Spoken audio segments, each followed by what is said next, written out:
Garion, it's time for our Slate approved pick. So with that, your absolute favorite bet on the DK Sportsbook.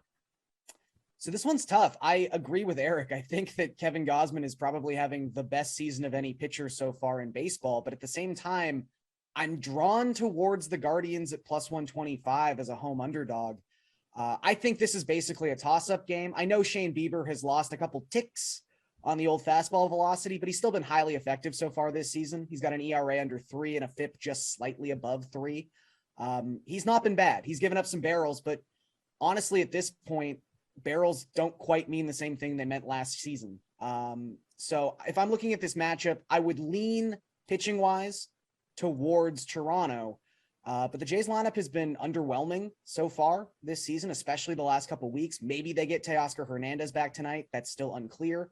But the Guardians, I would also agree with Erik's assessment of the Guardians that they are not this type of lineup. But if you just want to go by the raw statistics, they are first in batting average, first in WOBA, and first in WRC plus against right-handed pitching so far this season.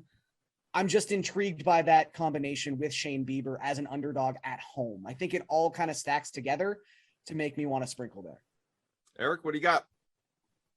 I'm looking at the Diamondbacks at home over the Rockies. Minus 145 isn't a great deal, but I think it's good enough, especially because the Rockies offense on the road is really a matchup that you want to pick on.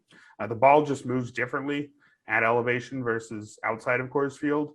And especially for the first game of a road trip like we have here, you want to pick on these Rockies hitters when they maybe are, just their timing's off a tiny bit on those breaking balls.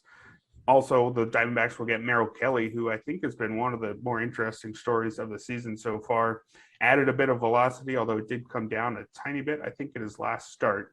But he's been up there overall and has a 1.27 ERA on the season with a 2.11 FIP. His strikeout rate is up close to league average, and he's still not walking guys and has a pretty decent ground ball rate. This is a guy who was about as bland as it gets prior to this season. To see him take the next step at this age is going to be an interesting thing to follow, how well he can keep that up. Chad Kuhl on the other side actually has a 1.90 ERA himself, although his peripherals across the board are a tick or two worse than Kelly's. So I think the Diamondbacks have the advantage both on the mound and in the lineup, even though it's not much of a lineup there. But I still think, given that first game of the road trip for the Rockies, minus 145 is good enough to make this interesting.